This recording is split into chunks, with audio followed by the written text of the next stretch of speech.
ಯಾಕಂದರೆ ಆಗಸ್ಟ್ 8ನೇ ತಾರೀಕು ಅಲ್ಲಿ ದಾದಂದು ಪುಣ್ಯ ಸ್ಮರಣ ಮಟ್ಟ ಹಾಕಿದ್ದಾರೆ.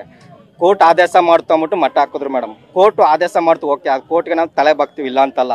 ಹಾಗಾದ್ರೆ ಕೋರ್ಟ್ ಅವರು ನ್ಯಾಯಾಧೀಶರು ಸೈನ್ ಹಾಕಿದಾರ ಮೇಡಮ್, ನೈಟ್ ಹೊಡೆದಾಕ್ಬಿಡಿ ವಿಷ್ಣುದಾದನ್ ಸ್ಮಾರಕನ ಅಂತ ಹಾಕಿದಾರ? ಇಲ್ಲ. ಅಂಥ ಮೀಟ್ರ್ ಇದ್ದವನು ಕೋರ್ಟ್ ಆದೇಶ ಮಾಡೋದಿರ್ತಾನೆ, ಇಷ್ಟು ಜನ ಪೊಲೀಸ್ನ ಹಾಕ್ಕೊಂಡು ಅಭಿಮಾನಿಗಳ ಮುಂದೆನೆ ಅವ್ನು ಹೊಡೆದಾಕಿದ್ರೆ ಅವ್ನ ಅಪ್ಪಂಗೆ ಹುಡ್ತವನು.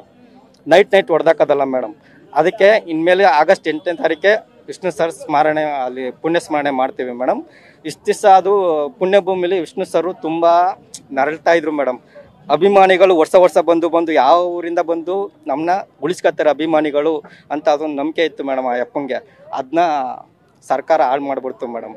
ವರ್ಷ ಯಮಧರ್ಮರಾಯನ ಜೊತೆ ಇವರು ಚರ್ಚೆ ಮಾಡ್ತಾಯಿದ್ರು. ಯಮಧರ್ಮರಾಯ ಹೇಳ್ತಾಯಿದ್ರು, ಯಪ್ಪ ನೀನು ಬದುಕಿದಾಗೂ ನಿನ್ಗೆ ತೊಂದರೆ ಕೊಟ್ಟರು, ನೀನು ಸತ್ತಾಗೂ ನಿನ್ಗೆ ತೊಂದರೆ ಕೊಟ್ಟರು, ಬಂದ್ಬಿಡಯ್ಯ, ನೀನು ಯಾಕೆ ಅಭಿಮಾನ್ ಸ್ಟುಡಿಯೋದಲ್ಲಿ ಇದೆಯಾ, ನನ್ನ ಹತ್ರ ಬಾ, ನೀನು ಸ್ವರ್ಗದಲ್ಲಿ ರಾಜನ್ ಥರ ನೋಡ್ಕೊತೀನಿ ಅಂತ ಯಮಧರ್ಮರಾಯ ಬಂದು ಹೇಳ್ಕೊಂಡು ಹೋಗ್ತಾ ಇದ್ದ. ವರ್ಷ ಬಂದು ವಿಷ್ಣು ಸರ್ ಹೇಳ್ತಾಯಿದ್ರು, ಅವ್ರ ಅಭಿಮಾನಿಗಳ ಮನೇಲಿ, ನಮ್ಮ ಅಭಿಮಾನಿಗಳ ಮನೇಲಿ ಅಣ್ಣ ತಮ್ಮ ಬಂಧು ಬಳಗ ರಿಲೇಷನ್ ಯಾರೇ ಸತ್ರು ಇವತ್ತು ನಾಳೆ ಮರ್ತೋಗಿ ಕಾಲದಲ್ಲಿ 14-15 ವರ್ಷ ಆದರೂ ಅಭಿಮಾನಿಗಳನ್ನ ದೇವ್ರ ಥರ ಪೂಜೆ ಮಾಡ್ತಾವ್ರೆ ಪ್ರತಿ ಮನೆಯಲ್ಲೂ.